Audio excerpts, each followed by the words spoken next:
The phone vibrated against the nightstand at 2:47 a.m., its blue glow slicing through our bedroom darkness.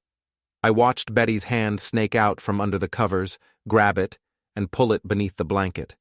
The screen's light painted her face in shadows as she read whatever message had arrived at this ungodly hour.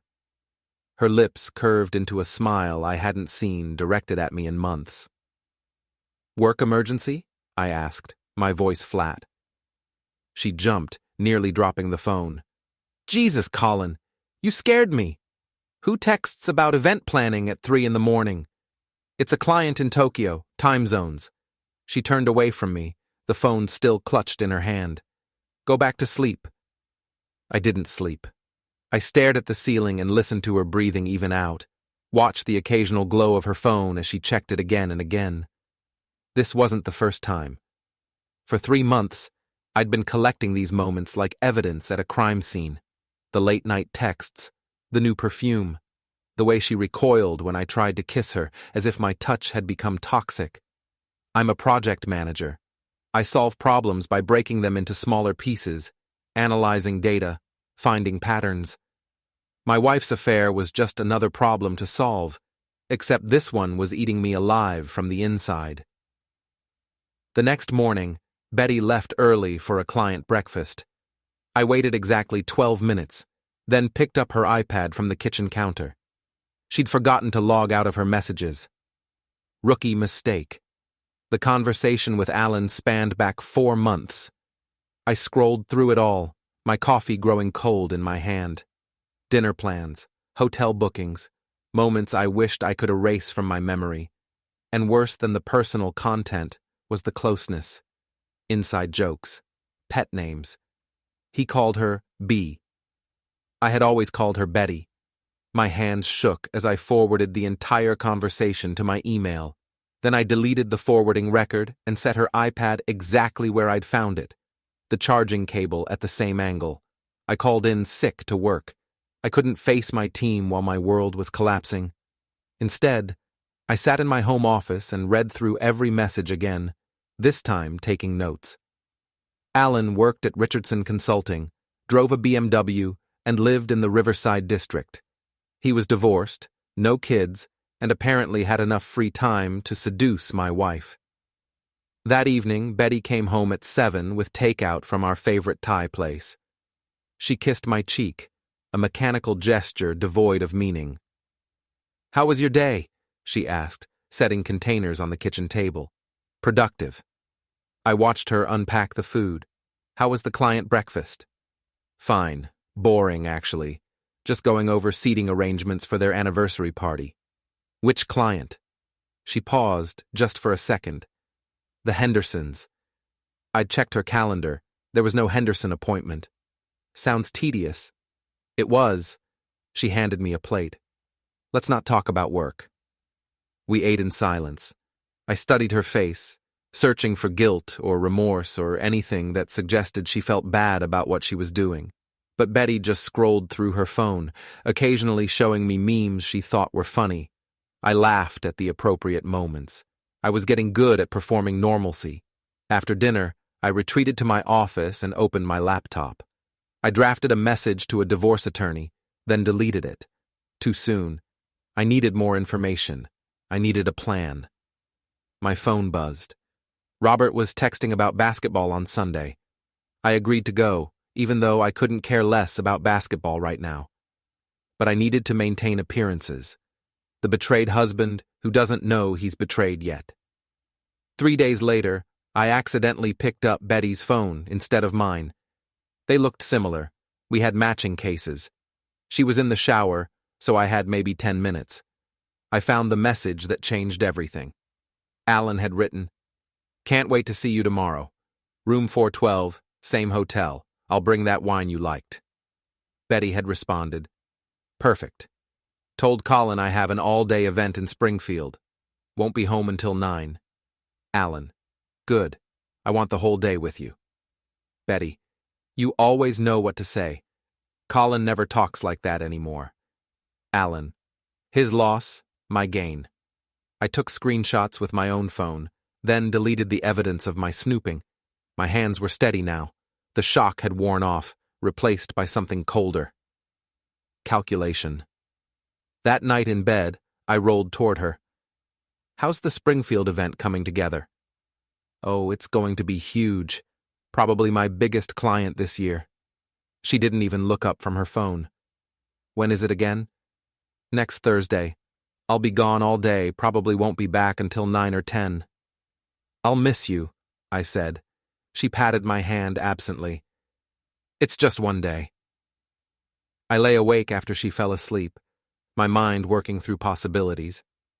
I could confront her, demand the truth, watch her scramble for excuses. I could call Alan, threaten him, make him end it. I could file for divorce immediately, present my evidence, and watch our marriage dissolve in a courtroom. Or I could do something else. Something that would make them both understand exactly what they'd done. The next few days crawled by like wounded animals. I went through the motions at work, managing projects, attending meetings, nodding along to conversations I couldn't remember 5 minutes later. At home, I played the role of oblivious husband, while Betty played the role of faithful wife. We were both excellent actors. On Wednesday night, she packed an overnight bag. Just in case the event runs really late, she explained. I might just get a hotel room rather than drive home exhausted. Smart thinking, I said. Safety first. She smiled at me, and for just a moment, I saw the woman I'd married 8 years ago. The woman who'd laughed at my terrible jokes and held my hand during my father's funeral and promised to love me forever. Then the moment passed, and she was a stranger again. Thursday morning, she left at 8. I waited until her car disappeared around the corner. Then I made a call. Kate? Hey, it's Colin from the office. I know this is weird, but I need a favor, a big one. Kate was a colleague, someone I'd worked with on a few projects. She was sharp, funny, and currently going through her own messy divorce. I'd listened to her vent over lunch a few times, offered advice when she asked for it. Now I was cashing in that goodwill. What kind of favor? She asked, cautious. I need you to have drinks with me tonight, at Murphy's bar, around 7. Colin, I don't think... It's not what you think. My wife is having an affair. I just found out, and she told me it's okay for me to hang out with female friends, so I'm testing that theory. There was a long pause. That's either brilliant or completely insane. Probably both. Will you help me? Another pause. 7 o'clock. But you're buying. I spent the rest of the day preparing. I contacted a divorce attorney, sent over my evidence, scheduled a consultation for Friday. I changed passwords on our joint accounts. I documented everything, building my case like I was preparing for the most important project presentation of my life. At 6:30, I showered, put on the shirt Betty always said looked good on me, and headed to Murphy's bar. Kate was already there, sitting in a booth near the window. She waved me over, and I noticed she'd dressed up too. This wasn't just drinks between colleagues. This looked like a date. You clean up nice, she said as I sat down. So do you. Thanks for doing this. Are you sure about this plan? Because it feels like playing with fire. I'm counting on it, I said. We ordered drinks. We talked about work, about her divorce, about everything except what we were really doing. But I made sure to laugh loudly at her jokes. I made sure anyone watching would see two people enjoying each other's company. I made sure to lean in close when she spoke, to touch her arm when making a point. And then, right on schedule, my phone started buzzing. Betty's name lit up the screen. Once, twice, 3 times. I declined each call. Then the texts started pouring in. Where are you? Colin, answer your phone. Why aren't you picking up? Are you okay? I'm worried. Who are you with? Colin, this isn't funny. Call me back right now. I showed Kate the messages. She whistled low. Wow, she's spiraling. Good, I said, and took another sip of my beer. The messages kept coming, each one more frantic than the last. I let them pile up, unanswered. Kate and I ordered another round, then appetizers. We stayed until 9, talking and laughing while my phone vibrated itself nearly off the table. When I finally got home at 9:30, Betty's car was in the driveway. So much for her all-day event in Springfield. She met me at the door, her face red and blotchy from crying.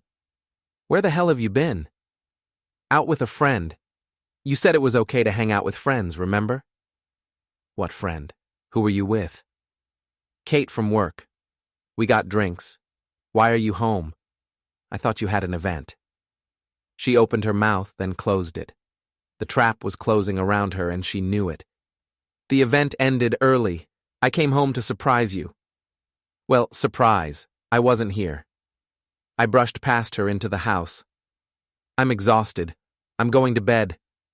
"Colin, wait. We need to talk about this." "Talk about what?" "I had drinks with a colleague. You have male friends. What's the problem?"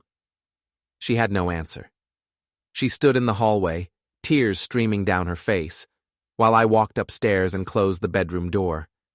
I didn't sleep that night either. I lay in bed, listening to her cry in the guest room, and felt nothing but cold satisfaction.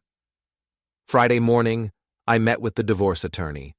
Her name was Patricia Simmons, and she had the kind of sharp eyes that missed nothing.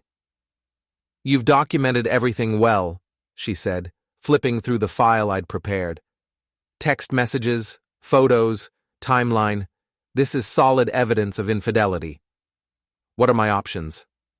In this state, we have no-fault divorce, but adultery is still grounds for divorce and can affect asset division. With this evidence, you're in a strong position. The house is in both your names?" "Yes, we bought it 5 years ago." "Any children?" "No." "That simplifies things.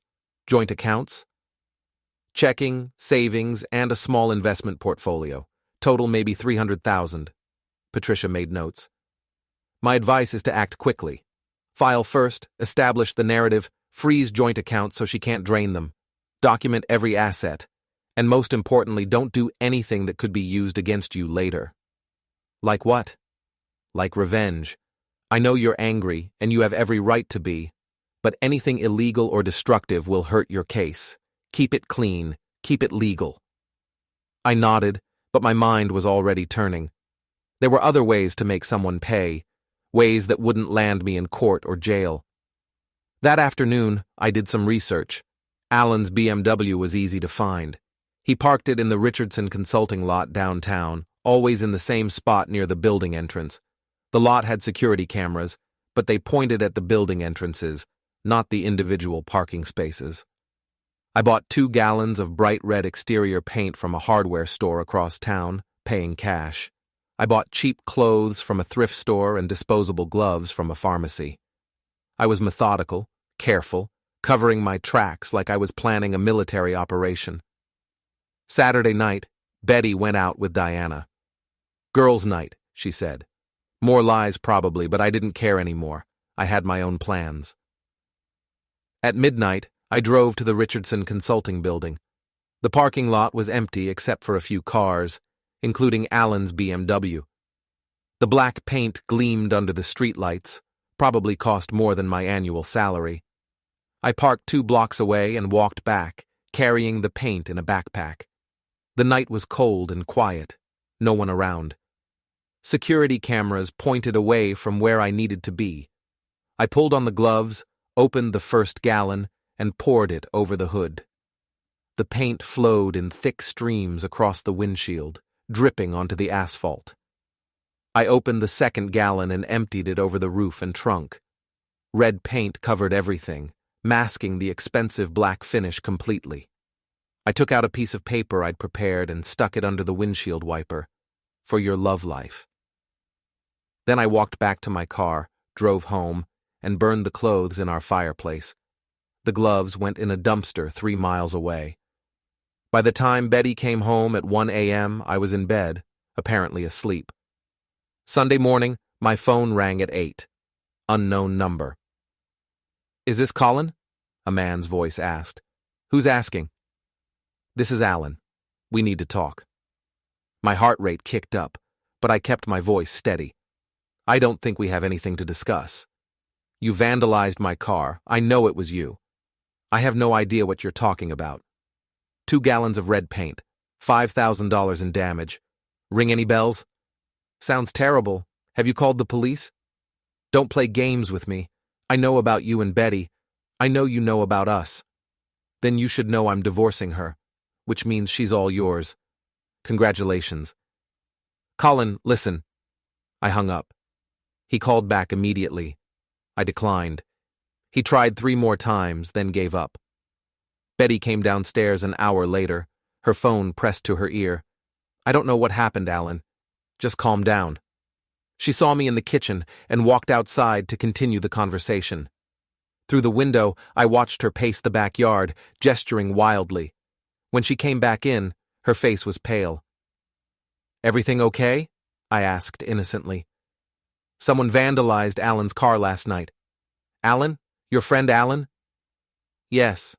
Someone poured paint all over it. That's crazy. Did he call the police? He thinks... She stopped herself. Never mind. It doesn't matter. He thinks what? Nothing. Forget it. But the seed was planted. She knew I knew. And now she knew I wasn't going to just lie down and take it. Monday at work, I couldn't concentrate. I kept expecting police to show up, to arrest me for vandalism. But the day passed quietly. Alan hadn't reported it. He couldn't, not without admitting why someone might target him. Tuesday afternoon, I was leaving the office when I saw him. Alan was waiting by my car, arms crossed, looking every bit the business consultant in his expensive suit. We need to talk, he said. I disagree. I unlocked my car. He grabbed my arm. You destroyed my car. Prove it. I pulled my arm free. And don't touch me again. Betty's a mess because of you. Whatever you're doing, it needs to stop. Something inside me snapped. Betty's a mess because of me? Are you really that delusional? You're making this harder than it needs to be. I'm making this hard? I'm not the one screwing another man's wife. His jaw clenched. Betty and I didn't plan this. It just happened. Nothing just happens. You made choices. Both of you. I stepped closer to him. And now you're dealing with the consequences. Is that a threat? It's a fact. You want to be with Betty? Fine. But you're getting all of her, including the wreckage of her marriage and the husband who won't go quietly. You need to move on, Colin. It's over. When I'm ready. He shoved me. Not hard, but enough to make me stumble back against my car. And that was all the excuse I needed. I've never been a fighter. I managed projects, not conflicts. But 8 years of loyalty, of loving someone who threw it all away for excitement, of lying awake wondering what I did wrong, all of that came pouring out in one moment. I swung at him. My fist connected with his jaw, and he staggered sideways. He recovered quickly and came at me, landing a punch to my ribs that knocked the air from my lungs. We grappled like animals, all technique abandoned, just rage and pain, and the primal need to hurt someone the way I'd been hurt. I got him in a headlock. He elbowed me in the stomach. I shoved him into a parked car. He swept my legs, and we both went down onto the asphalt, rolling, punching, neither of us with any clear advantage. Someone shouted. Footsteps approached. I landed one more solid punch to Alan's face, felt his nose crunch under my knuckles, then hands were pulling us apart. 2 security guards separated us. Alan's nose was bleeding, his lips split. My ribs screamed, my knuckles were torn, and I could already feel my left eye swelling shut. What's going on here? One guard demanded. Nothing, I said. Just a disagreement. Alan wiped his face. We're done here. You want to file a report? The guard asked. No, Alan replied. No report. They let us go with a warning. Alan limped to his car, and I got into mine. My hands trembled on the steering wheel. I'd never hurt anyone before. Never felt that kind of anger. It terrified me. But strangely, it also felt good, in a way I didn't want to analyze too deeply. I drove home slowly, constantly checking my rearview mirror. No police, no consequences. just the ache and the taste of iron in my mouth. Betty was home when I arrived. She took one look at my face and went pale. What happened? I ran into Alan. Oh my God. Colin, what did you do? What did I do? That's your first question? I pushed past her. I defended myself. He started it. This has to stop.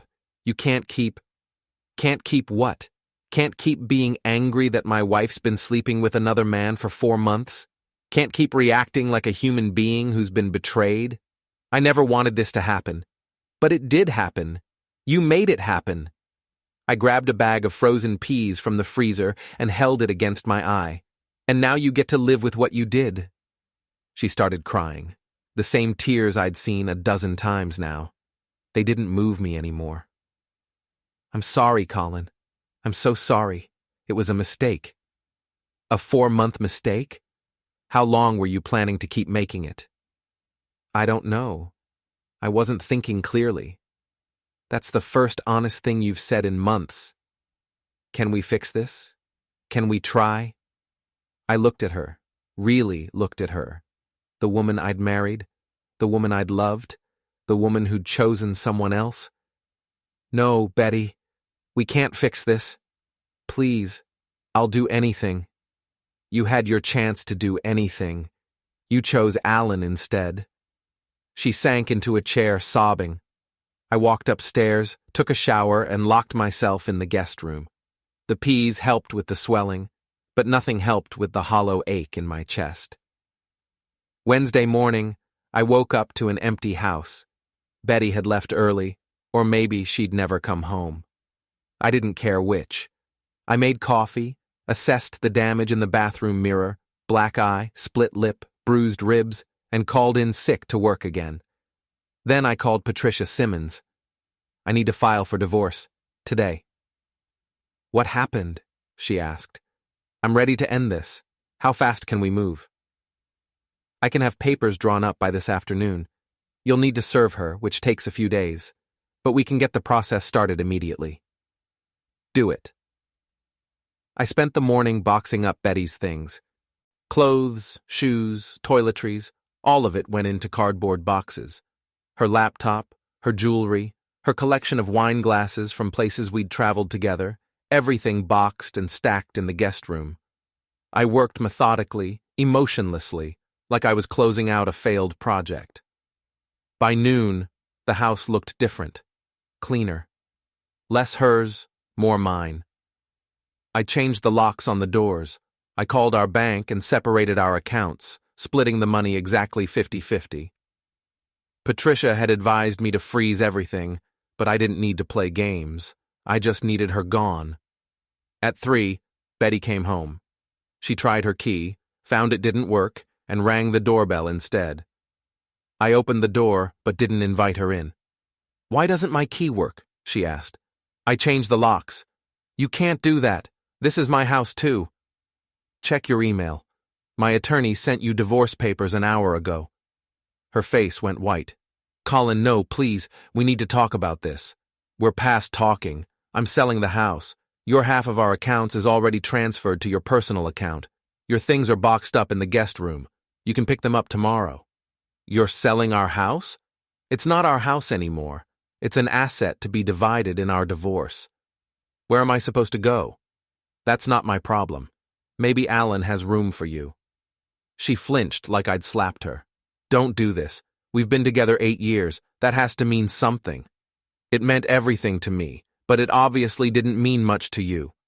I made a mistake. People make mistakes, Colin. You can't just throw away 8 years because I made one mistake. One mistake? I laughed, a bitter sound. You had a 4-month affair. You lied to me every single day. You let me kiss you good morning while you were planning afternoons with him. That's not one mistake. That's hundreds of choices to betray me. I love you. No, you don't. You love the security I provided. You love having someone to come home to when Alan wasn't available. But you don't love me. Tears streamed down her face. What can I do? How can I fix this? You can sign the divorce papers and move on. That's all I want from you now. Colin, please. I have a consultation with my attorney in an hour. You need to leave. This is my house. Not anymore.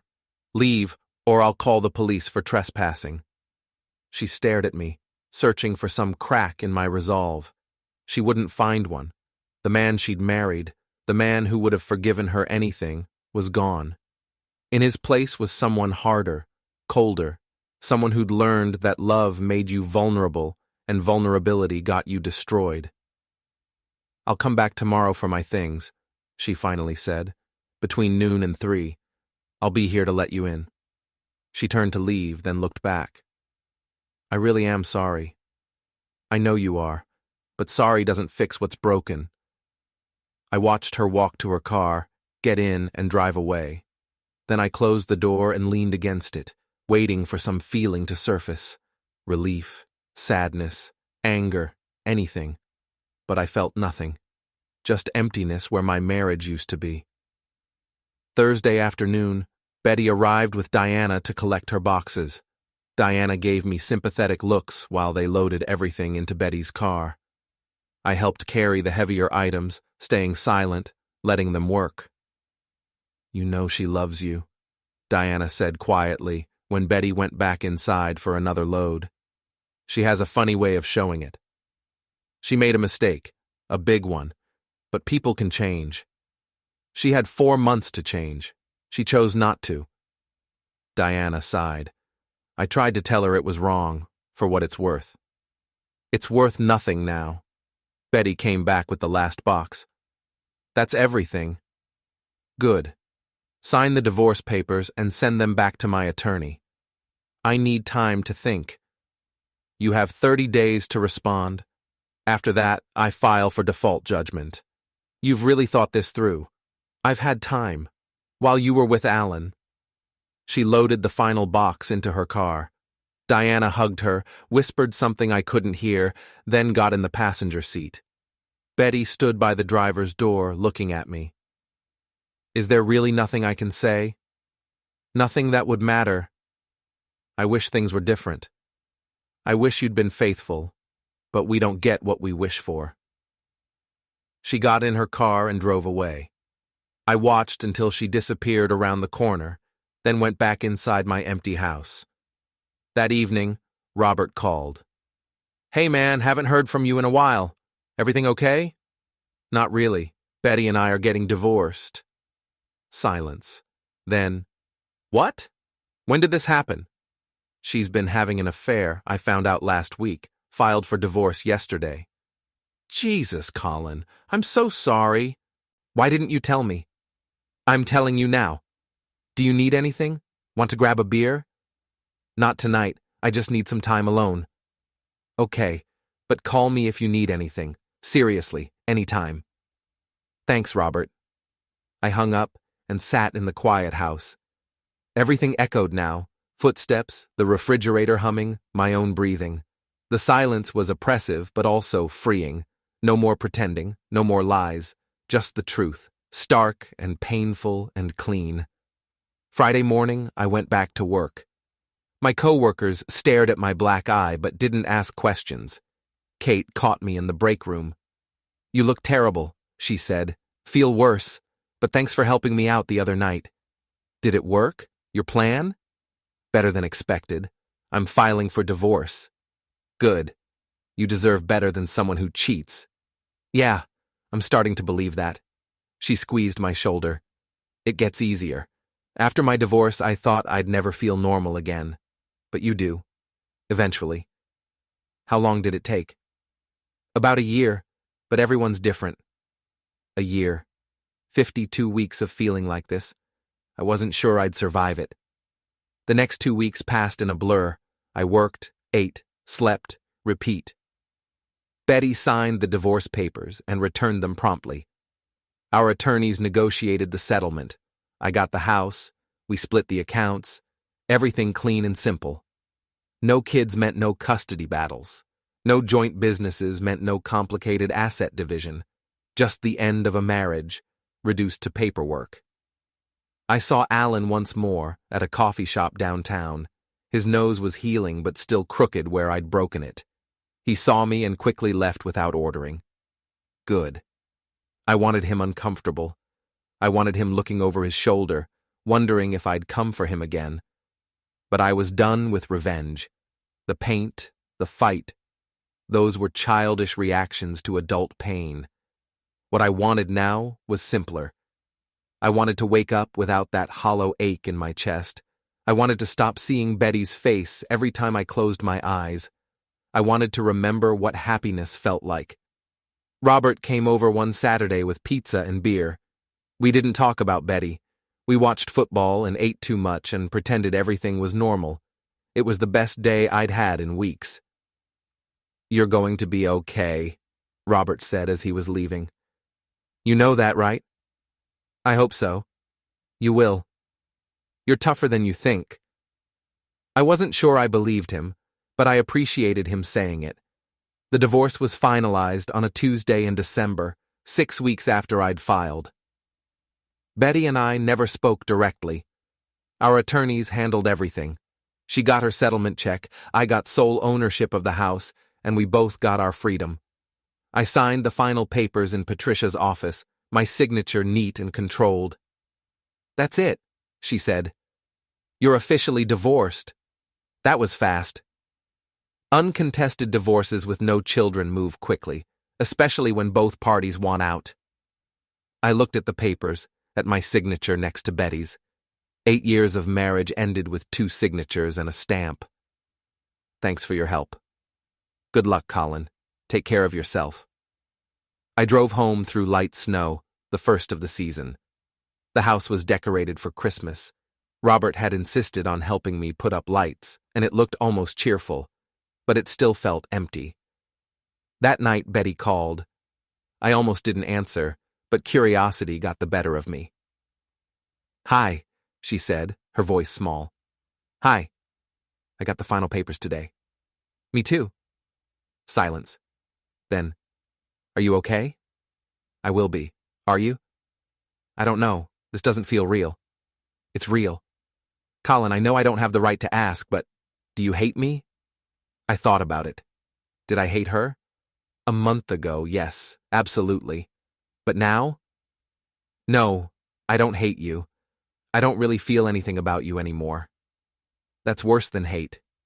Maybe, but it's honest. For what it's worth, I do love you. I always did. I don't know what happened. I got lost. We both got lost. The difference is, I wanted to find my way back. You wanted to keep wandering. Are you with Kate? No. That was never about Kate. That was about showing you how it felt. I deserved it. Yeah, you did. Another long silence. Then, I should let you go. Probably. Take care of yourself, Colin. You too, Betty? I hung up. That was it. The final conversation with my ex-wife. No dramatic speeches, no tearful reconciliation, no closure that felt like closure. Just 2 people who'd run out of things to say to each other. The following week, I got a text from an unknown number. It was Alan. Betty told me about the divorce. I'm sorry for my part in this. For what it's worth, we're not together. We never really were. Just wanted you to know. I stared at the message for a long time. Then I deleted it without responding. He wanted absolution I wasn't willing to give. Let him carry his guilt. It wasn't my job to make him feel better. Christmas came and went. Robert invited me to his family's celebration, and I went, grateful for the distraction. His kids asked why Aunt Betty wasn't there, and Robert smoothly changed the subject. His parents hugged me and told me I was always welcome. Their kindness made my chest ache. New Year's Eve, I stayed home alone. I watched the ball drop on TV, toasted myself with whiskey, and thought about the year ahead. No more Betty, no more Alan, no more lies or betrayal or waking up at 3 a.m. to phone notifications that weren't meant for me. Just me, starting over at 35, figuring out who I was without her.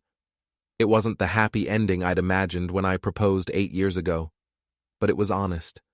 It was real, and it was mine. I thought about revenge, the paint on Alan's car, the fight in the parking lot, The cold satisfaction of watching Betty realize she'd lost me. Had it helped? Had it made me feel better? Not really. It had felt good in the moment, like scratching an itch. But it hadn't healed anything. Revenge never does. What helped was the divorce itself, the clean break, the legal documents that said this chapter of my life was over, the empty house that I could fill with whatever I wanted now, the freedom to wake up without wondering where my wife really was. January brought a promotion at work. My boss said I'd shown remarkable focus during a difficult personal time. The raise meant I could refinance the house in my name only, cutting Betty out of the last tie between us. February, I started going to the gym. Not for revenge bodies or to make anyone jealous, but because I needed something to do with my anger, something productive. I lifted weights until my muscles screamed, ran on the treadmill until my lungs burned, and slowly, the rage began to dissipate. March. I went on my first date since the divorce. Her name was Jennifer. She taught high school English, and she had a laugh that made me smile. The date was fine. Not great, not terrible, just fine. We didn't have a second one, but it was a start. Through it all, I kept expecting to hear from Betty, an apology, an attempt at friendship, something. But she disappeared completely.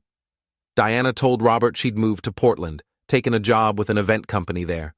Starting over somewhere, no one knew about her affair or her divorce. Good for her, I thought, and meant it. We both needed fresh starts. On a Tuesday in April, I saw Alan again. He was coming out of a restaurant with a woman, both of them laughing. He saw me, and his smile faltered. I nodded at him, not friendly, not hostile, just acknowledgement, and kept walking. I didn't feel anger anymore, didn't feel the need to confront him or hurt him or make him pay. He was just a man who'd made bad choices that rippled into my life. But those ripples were fading now. That night, I packed away the last of Betty's things I'd found tucked in closets and drawers. A hairbrush, a book she'd never finished, a sweater she'd forgotten. I put them in a box and left it on Diana's porch with a note, "For Betty if she wants them." The next day, Diana texted, "She said to throw them away. She doesn't want anything from that time." I threw the box away, and with it, the last physical remnants of my marriage. Summer arrived, warm and bright. I repainted the house, new colors, new energy. I bought new furniture to replace the pieces Betty and I had chosen together. I turned her office into a home gym. The guest room became my actual bedroom, while the master bedroom became my office. Every room transformed into something that was mine alone. Robert came over to help install new light fixtures. "Place looks good," he said. "Really different." "That's the idea. You seem different too. Better." "I feel better. Most days." "You dating anyone?" "Here and there. Nothing serious. I'm not ready for serious." "That's fair. Take your time." He handed me a screwdriver. "For what it's worth, I think you handled this whole thing pretty well." "I threw paint on a guy's car and broke his nose." "Yeah, but you didn't do anything really stupid. You didn't beg her to stay. You didn't drag it out. You just handled it." "I guess." "Betty called my wife last week," Robert said carefully. "Asked how you were doing." "What did she say?" "That you were doing great. That you'd moved on." "Good. Maybe she'll stop wondering." "Do you ever wonder about her?" I thought about it. "Sometimes, but not in the way I used to. I don't wonder if she misses me or regrets what she did. I wonder if she's happy, if she learned anything, if she's treating whoever she's with now better than she treated me. That's mature of you. Or maybe I'm just tired of being angry." We finished the light fixtures and ordered pizza. Sitting in my transformed living room, eating pepperoni and watching baseball, I realized something. I was okay. Not healed, not whole, but okay. And okay was enough for now. The divorce had cost me a marriage, but it had given me something too. Clarity, self-respect, the knowledge that I could survive something I'd thought would destroy me. August brought another change. Kate from work got engaged to someone she'd met in her divorce support group. She invited me to the wedding, and I went, genuinely happy for her. Watching her marry someone who looked at her like she hung the moon, I felt hope. Not for me, not yet, but hope that good things could happen after bad ones. September marked 1 year since I'd discovered Betty's affair. I spent the anniversary hiking alone in the mountains, thinking about everything that had happened. The pain, the anger, the revenge, the divorce. All of it felt distant now, like it had happened to someone else. At the summit, I sat on a rock and looked out over the valley below. A year ago, I'd been drowning. Today, I was breathing. That felt like victory enough. October brought an unexpected email from Patricia Simmons. A client mentioned seeing Betty at a coffee shop with Alan. Thought you'd want to know they're together again. I read the email twice, waiting for the anger to come. It didn't. What Betty and Alan did now was none of my business. They'd gotten what they wanted, each other, without me in the way. Maybe they'd make it work. Maybe they'd crash and burn. Either way, it wasn't my problem anymore. I deleted the email and went about my day. November, I started seeing someone. Her name was Mara. She worked in marketing, and she knew about my divorce. I don't need details, she'd said on our first date. I just need to know you're really over it. I am, I'd told her, and I meant it. We took things slow. Coffee dates, then dinner dates, then movies and concerts. She made me laugh. She called me out when I needed it. She didn't try to fix me or save me or make me forget Betty. She just existed alongside me, and that was perfect. December rolled around again, and I found myself preparing for Christmas with actual excitement. Mara was coming over for dinner. Robert and his family were stopping by for drinks. I'd bought a bigger tree this year, decorated it with new ornaments that had no memories attached. On Christmas Eve, after everyone had left, I sat in my living room with a glass of wine, looking at the tree. 2 years ago, Betty and I had decorated a tree together in this same spot. She'd hung ornaments while I untangled lights, and we'd argued about whether the star or the angel should go on top. That memory didn't hurt anymore. It was just a memory, no more significant than what I'd had for breakfast that morning. My phone buzzed, a text from an unknown number. "Merry Christmas, Colin. I hope you're doing well. B." I stared at it for a long time. Then I typed back, "Merry Christmas. Take care of yourself." Short, civil, final. She didn't respond, and I didn't expect her to. We'd said everything we needed to say. The new year arrived with Mara at my side, kissing me as the ball dropped, whispering promises of good things to come. And for the first time in 2 years, I believed good things were possible. February brought news through Robert. Betty and Alan had broken up. Apparently, their affair had been more exciting than their actual relationship. When they didn't have my marriage to hide behind, they'd discovered they had nothing in common. I felt a small, petty satisfaction at that news. Then I felt nothing. They'd made their choices. Now they lived with them, just like I lived with mine. March marked my 37th birthday. Mara threw me a surprise party with friends from work, friends from the gym, and Robert's whole crew. Standing in my living room, surrounded by people who cared about me, I realized I'd built a new life. Not the life I'd planned, but a good one. Better than good. It was mine. Spring came, and with it, renewal. I planted a garden in the backyard, something Betty had never wanted. I joined a recreational basketball league. I took a photography class. I filled my life with things that made me happy, things that had nothing to do with who I used to be married to. One Saturday morning, I ran into Diana at the farmer's market. She looked uncomfortable, like she wanted to avoid me, but I walked over. "Hey, Diana." "Hi, Colin. How are you?" "Good. Really good. You?" "I'm well. I heard you're seeing someone." "Mara, she's great." Diana smiled, relieved. "I'm glad. You deserve to be happy." How's Betty? She's figuring things out. Moved back from Portland last month. Started therapy. Good for her. Colin, I want to apologize for not saying something sooner. I knew about the affair for months, and I should have told you. It wouldn't have changed anything. But I appreciate you saying it. You're handling all this with a lot of grace. I'm handling it the only way I know how, by moving forward.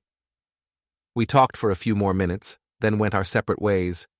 No drama, no tears, just two people who used to be in each other's orbits now living different lives.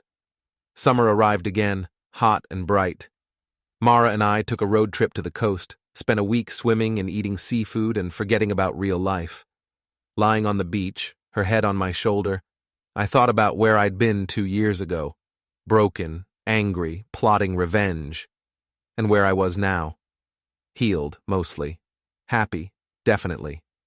In love, possibly. What are you thinking about? Mara asked. How different everything is. Different good or different bad? Different perfect. She kissed me, tasting like salt water and sunshine, and I kissed her back, grateful for second chances and new beginnings and the strange ways life worked out. I never saw Betty again. Heard about her occasionally through the grapevine. She'd started dating a teacher, bought a condo, adopted a cat. Small details of a life I was no longer part of. And that was fine. Better than fine.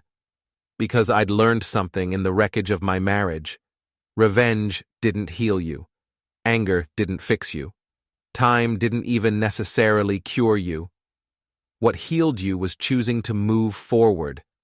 Choosing to build something new instead of dwelling on what was destroyed. Choosing to believe that betrayal didn't define you, and that your worth wasn't determined by someone else's inability to see it. I'd gotten my revenge. The paint, the fight, the divorce itself. But none of that had satisfied me the way I thought it would. What satisfied me was this: standing in my own house, in my own life, completely free of the woman who'd betrayed me. Not because I'd destroyed her, not because I'd made her pay, but because I'd simply moved on and built something better without her. That was the real revenge. Living well, being happy, proving that she was replaceable, that the life we'd built together wasn't the only life I could have. And this life, the one with new furniture and new paint and Mara's laugh echoing through rooms that used to be silent, this life was pretty damn good. On a Tuesday in September, 3 years after discovering Betty's affair, I proposed to Mara. We were hiking the same mountain I'd climbed alone 2 years earlier, and at the summit, with the valley spread out below us, I got down on one knee. I know I come with baggage, I said. I know I'm not perfect. But I love you, and I want to build a life with you. Will you marry me?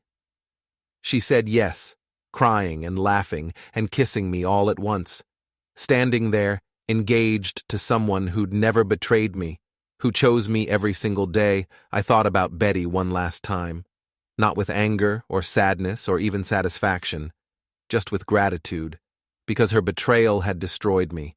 But in destroying me, it had also freed me to become someone better, someone stronger, someone who knew his worth and wouldn't settle for less than he deserved. So thank you, Betty, I thought. Thank you for cheating on me. Thank you for lying. Thank you for choosing Alan over me. Because if you hadn't, I never would have found Mara. I never would have discovered that I could survive heartbreak and come out stronger. I never would have learned that the end of one story could be the beginning of a better one. Your betrayal was the worst thing that ever happened to me, and it was also the best. Mara squeezed my hand, bringing me back to the present. What are you thinking about? How lucky I am. To have me? To have found you, to have this second chance, to have learned what real love looks like.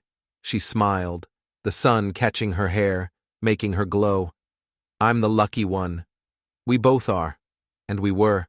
Both of us lucky, both of us happy, both of us proof that sometimes the worst betrayals lead to the best outcomes. I took one last look at the valley below, then turned my back on it. on the past, on the pain, on everything that had brought me to this moment but no longer defined me. Mara and I walked down the mountain hand in hand, talking about wedding plans and honeymoon destinations and the future we'd build together. A future with no lies, no betrayal, no hidden affairs. Just love. Real, honest, chosen love. And that was better than any revenge I could have imagined.